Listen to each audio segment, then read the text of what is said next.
बिस्मिल्लाहिर्रहमानिर्रहीम। अस्सलाम वालेकुम।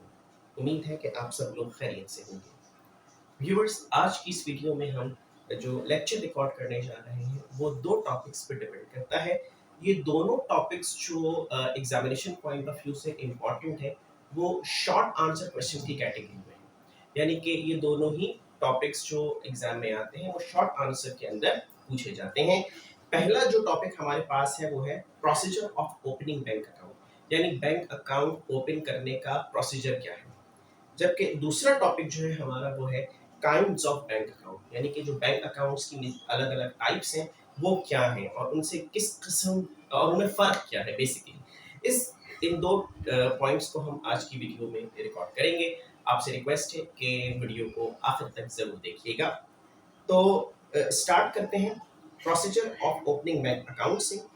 ये जो क्वेश्चन बोर्ड में आया है वो 2013 प्राइवेट में, 2014 प्राइवेट में और 2015 रेगुलर प्राइवेट में आया है। इसके बाद भी ये क्वेश्चन रिपीट हुआ है। तो इसकी इम्पोर्टेंस है और बहरहाल ये क्वेश्चन हर जो है वो शख्स को मालूम होना चाहिए, क्योंकि चाहे कोई कॉमर्स का स्टूडेंट हो या ना हो, बैंक अकाउंट जो है वो आजकल ओपन करवाना हर एक की नीड है। तो लिहाजा प्रोसीजर जो है वो सभी को मालूम होना चाहिए। तो सबसे पहले जो पॉइंट्स हम डिस्कस करने जा रहे हैं वो मैं आपको उनकी क्वांटिटी बता दूं कि इस प्रोसीजर में टोटल 9 पॉइंट्स शामिल हैं, यानी 9 points step by step. In steps के अंदर जो है वो आप आगे पीछे नहीं कर सकते, यानी कि इसको शफल नहीं कर सकते इन पॉइंट्स को। जब आप एग्जाम में इनको नोट डाउन करेंगे तो एग्जाम में आप इनको एज इट इज ही नोट डाउन करेंगे, जैसे कि हम यहाँ पे आपको बता रहे हैं। तो सबसे पहला जो पॉइंट है वो है selection of bank and branch, यानी कि कौन से बैंक में आप और उस बैंक की कौन सी ब्रांच को आप मुंतखब कर रहे हैं अपने अकाउंट ओपनिंग के लिए। तो सबसे पहला पॉइंट है, first of all the customer has to choose suitable bank and the branch of bank, यानी कि जिस बैंक पे आपका एतबार हो उसकी करीबी और रीचेबल ब्रांच में जाकर आपने जो है सेलेक्ट करना है कि कौन से बैंक की कौन सी ब्रांच में आपने अपना अकाउंट ओपन करवाना है। जाहिर सी बात है कि इंसान उसी बैंक में अकाउंट ओपन करवाता है कि जिस बैंक को एम्प्लॉयर रेफर करता है, या अगर आपका कोई बिजनेस होता है तो उस बिजनेस के हिसाब से आप खुद जो है वो अपने लिए एक सूटेबल बैंक को सेलेक्ट करते हैं, और जहाँ पे भी आपकी ब्रांच रीचेबल होती है उसके हिसाब से आप उस ब्रांच की सिलेक्शन करते हैं। जब हम अगले पॉइंट की बात करते हैं तो that is the selection of account, यानी अकाउंट आप कौन सा खुलवाएंगे। काइंड्स ऑफ अकाउंट के अंदर हम बाकी अकाउंट्स भी डिस्कस करेंगे, देखेंगे। While opening an account, select any one of the different kinds of account according to his requirement, यानी कि आपकी रिक्वायरमेंट क्या है।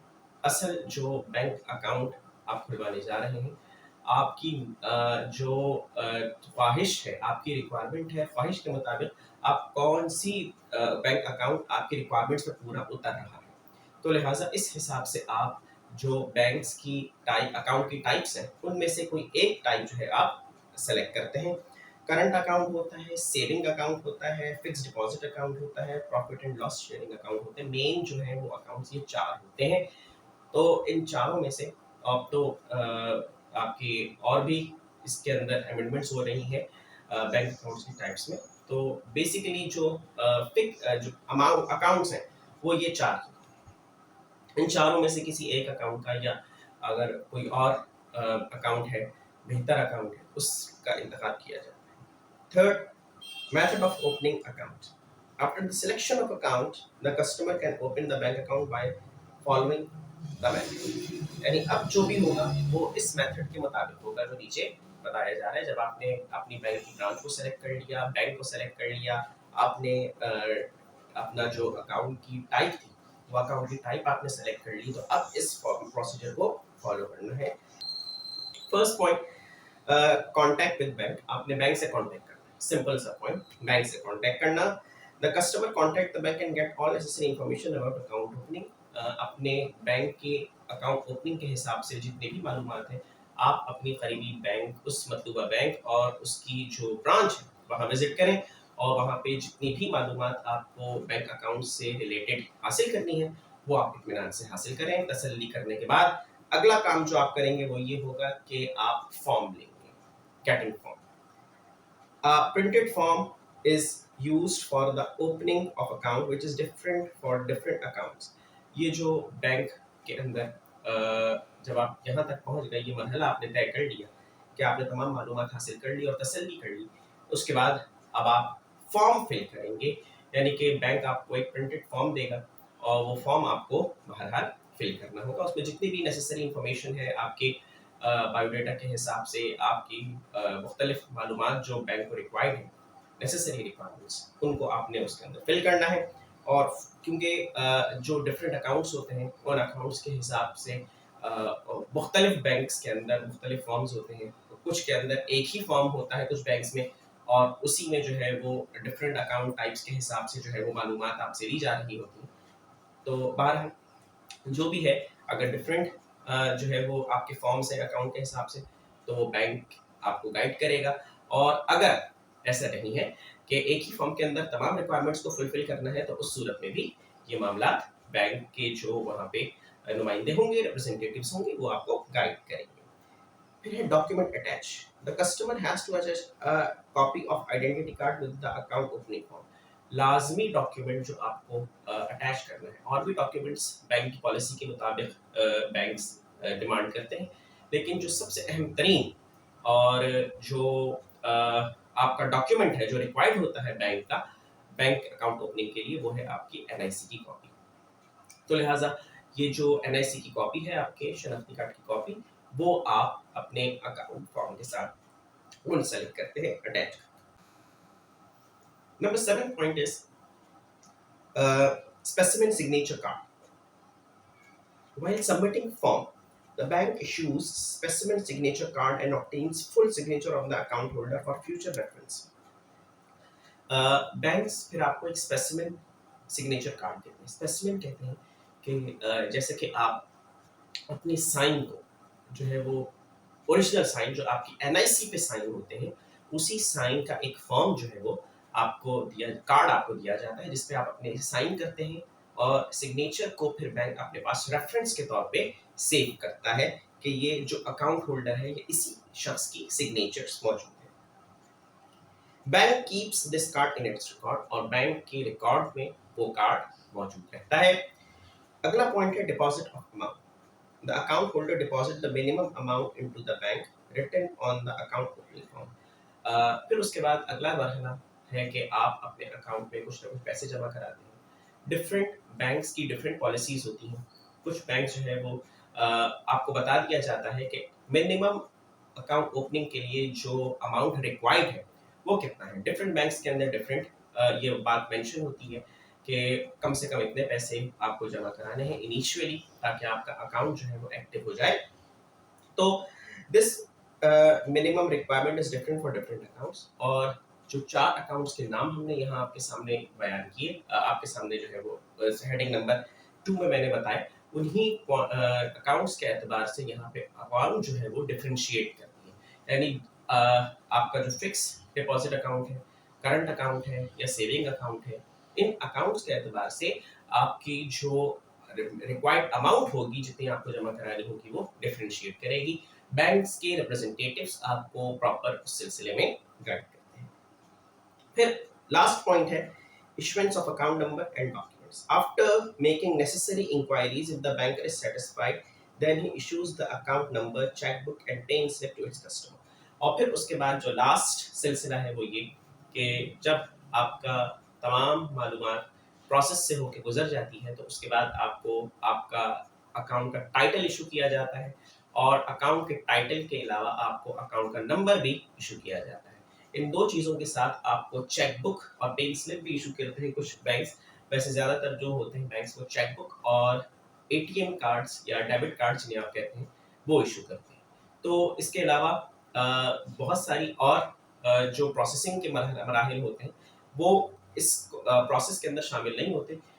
तो एक अकाउंट ओपनर के हिसाब से जो पॉइंट्स हैं, वो ये पॉइंट्स हैं जो कि हमने यहाँ पे डिस्कस किए हैं कि फाइनली जब अकाउंट ओपन हो जाता है, आपका अकाउंट जो है वो वेरीफाइड हो आपकी उसके बाद जो है वो फाइनली जब आपकी तमाम मालूमात जो है वो प्रोसेस हो जाती है बैंक की जानिब से, तो उस सूरत में फिर आपको फाइनली अकाउंट नंबर दिया जाता है, अकाउंट टाइटल के साथ आपके चेकबुक दी जाती है, और आपको जो है वो जो डेबिट कार्ड होता है या जो कोई भी आपने रिक्वायरमेंट की होती है, डेबिट कार्ड या क्रेडिट कार्ड, उस हिसाब से वो चीज़ें आपको इशू कर दी जाती है। कोर्स अब हम चलते हैं काइंड्स ऑफ बैंक अकाउंट्स की जानिब कि ये बैंक अकाउंट्स जो हैं वो कितने टाइप्स के होते हैं, और इसमें जो हम डिस्कस करने जा रहे हैं तफसील से डिस्कस करेंगे काइंड्स ऑफ बैंक अकाउंट्स को। ये टॉपिक भी हमारा शॉर्ट आंसर क्वेश्चंस के हिसाब से बहुत इंपॉर्टेंट है। तो डिस्कस करते हैं इस पॉइंट को, काइंड्स ऑफ बैंक अकाउंट्स को। तो हमारे पास जो काइंड्स ऑफ बैंक अकाउंट्स हैं वो ये हैं: fixed deposit account, current account, saving account, आपका इसके अलावा profit and loss sharing account and home saving account. ये 5 अकाउंट्स अमूमी तौर पे बैंक्स में ऑफर किए जाते हैं।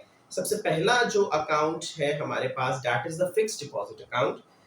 इन this account money is deposited for a fix period of time, यानी एक महदूद एक मुद्दत है जिस मुद्दत तक आपको अपने पैसे यानी अपनी रकम जो है वो बैंक अकाउंट में जमा रखना जरूरी है।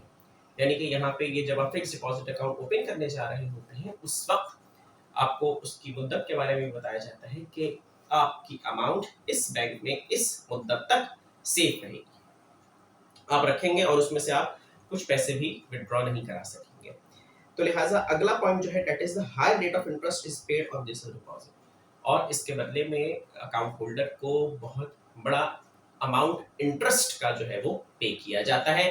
अगला पॉइंट है, the account holders are not entitled to withdraw money from the account during fix period. और जैसे कि मैंने अभी अर्ज किया कि अकाउंट होल्डर को इस बात की इजाज़त कतई नहीं होती कि जब तक आपका जो फिक्स पीरियड मौजूद है, जो कि बैंक आपको डिस्क्लोज कर रहा है कि भाई इतना फिक्स पीरियड मौजूद है, इस फिक्स पीरियड के अंदर आप अपने अकाउंट में से कोई पैसा विड्रॉ नहीं करा सकते। ये बैंक की पॉलिसी है और इस अकाउंट की रिक्वायरमेंट है, क्योंकि जब वो फिक्स जो आपका डिपॉजिट होता है वो एक लिमिटेड अमाउंट जो टाइम पीरियड होता है उस टाइम पीरियड तक बैंक के पास सेव रहता है। तो बैंक उसके बाद उस फिक्स पीरियड के गुजर जाने के बाद आपको हाई इंटरेस्ट रेट जो है वो पे करना शुरू करता है। तो लिहाजा इसमें इंतजार है कि बैंक्स कितनी अरसे तक आपके जो डिपॉजिट है उसको फिक्स रखते हैं और उसके बाद आपको जो है वो इंटरेस्ट इशू करते हैं। Second is current account. In this account, money can be deposited and withdraw from bank at any time. कभी भी आप पैसे जमा कराएं और जब दिल चाहे आप पैसे विड्रॉ कराएं। करंट अकाउंट यानी कि अमूमी तौर पे यहाँ पे जो आपके सैलरीड पीपल होते हैं, तनख्वाहदार तबका जो होता है या बिजनेस पर्सपेक्टिव से जो अकाउंट खोले जाते हैं वो करंट अकाउंट्स ही होते हैं। तो करंट अकाउंट्स जो हैं ये वो अकाउंट्स हैं कि जहाँ पे जब दिल चाहे अकाउंट होल्डर अपने पैसे विड्रॉ कराए, जब चाहे अपने पैसे जो है वो डिपॉजिट कराए, और interest is not paid on this account. ज़्यादातर जो है वो इंटरेस्ट इस अकाउंट में नहीं होता। It is the most popular form of bank account, और ज़्यादातर जो हमारे यहाँ लोग हैं वो ज़्यादातर फोकस ही करते हैं करंट अकाउंट्स के ऊपर, पसंद करते हैं करंट अकाउंट ओपन करवाना, क्योंकि करंट अकाउंट्स जो है वो जब दिल यहाँ पे फैसिलिटी मौजूद है कि जब दिल चाहे आप अपने पैसे विड्रॉ करवा सकते हैं, यहाँ कोई लिमिटेड टाइम पीरियड नहीं है। Another point is saving account. Persons with little saving deposit their money in the saving account. Saving deposits can be withdrawn on demand up to a certain limit. ये दरअसल उन लोगों को motivate करने के लिए है कि जिनकी अर्निंग्स कम होती हैं, सेविंग्स की हैबिट को जनरेट करने के लिए ये अकाउंट्स ऑफर कर दिए जाते हैं। जैसे कि है कि आप अपने अकाउंट्स में पैसे जमा कराएं, सेविंग अकाउंट में पैसे जमा कराते हैं और जब दिल चाहे आप एक सर्टेन लिमिट तक अपनी अमाउंट को विड्रॉ भी करवा सकते हैं। बैंक्स आल्सो पे इंटरेस्ट ऑन दीज अकाउंट्स, और बैंक्स इन अकाउंट्स पे इंटरेस्ट भी जो है वो पे करता है। Another point is, fourth type is profit and loss accounts. कौन से अकाउंट्स हैं ये? It is also known as interest free deposit accounts. ये interest free deposit accounts के नाम से भी जाने जाते हैं। Profit and loss sharing account का दूसरा नाम है interest free deposit accounts. In this account, the deposits accepted are invested in interest free operations and on profit and loss sharing basis. यहाँ पे जो पैसे डिपॉजिट कराए जाते हैं वो इस नियत से बैंक एक्सेप्ट करता है कि अकाउंट होल्डर के बिहाफ पर इन पैसों को कहीं इन्वेस्ट कर देगा, और जब इन्वेस्ट कर देगा तो इन्वेस्ट करने के बाद उस पैसे से जितना प्रॉफिट होगा, जितना लॉस होगा, as per the agreed terms and conditions, उन पैसों को जो है वो बैंक प्रॉफिट की सूरत में शेयर करेगा अकाउंट होल्डर के साथ, लॉस की सूरत में अकाउंट होल्डर के साथ उसको बियर भी करेगा। तो ये इंटरेस्ट फ्री ऑपरेशंस हैं, इसके अंदर इंटरेस्ट का दूर दूर तक कोई अवल दखल नहीं। Fifth point, home saving accounts. This type of account offers the facility to the account holder to save money home and put it into the lockers provided by bank. ये आम तौर पे उन लोगों के लिए होते हैं कि जो अपने घर में अपनी अमूमी तौर पे रकम को या अपनी जो उनकी प्रीशियस डॉक्यूमेंट्स वगैरह होते हैं, कीमती डॉक्यूमेंट्स होते हैं, उनके ऑर्नामेंट्स जो ज्वेलरी वगैरह वगैरह जो होती हैं, ऑर्नामेंट्स वगैरह, उनको जो है वो घर में महफूज नहीं समझते। लिहाजा ये होम सेविंग अकाउंट जो है वो इसी तरह से है कि आप बैंक को रिस्पॉन्सिबल कर रहे हैं, कस्टडी दे रहे हैं कि आपके अकाउंट, आपके जितने भी सेविंग्स हैं उनको जो है वो आप अपने घर में सेव नहीं कर रहे बल्कि बैंक में सेव कर रहे हैं।